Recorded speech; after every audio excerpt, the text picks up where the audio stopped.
ফিতনা বলছেন অনেকে, এটা তাদের গবেষণা, এটা তাদের ইস্তিহাদ, লাহু ফাহাম, যিনি বলেছেন এটা কোনো হাতমি বিষয় না, এটা কোনো কোরআন সুন্নাহ বর্ণিত মানসুস কোনো বিষয় না যে হ্যাঁ এআই এর ব্যাপারে হাদিস কোরআন আসছে। কোনো আলেমের গবেষণা, তার কাছে মনে হয়েছে যে এইটাই আস্তে আস্তে মানুষকে দাজ্জালে ফিতনার মতো বিভ্রান্তির দিকে নিয়ে যেতে পারে। তো কোনো আলেমের গবেষণাকে গবেষণার পর্যায়ে রাখতে হবে, এটাকে ওহির পর্যায়ে নেওয়া যাবে না।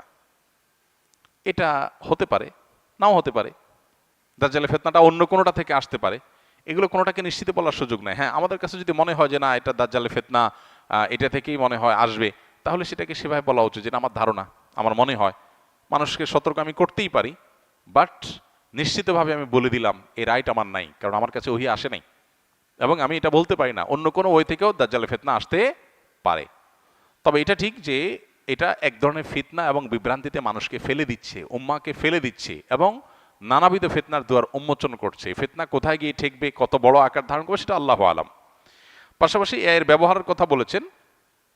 ব্যবহারের বিষয়ে এআই দিয়ে যদি শরঈ কোনো কাজ করে কেউ, গায়রে শরঈ কাজ না করে, এটা জায়েজ।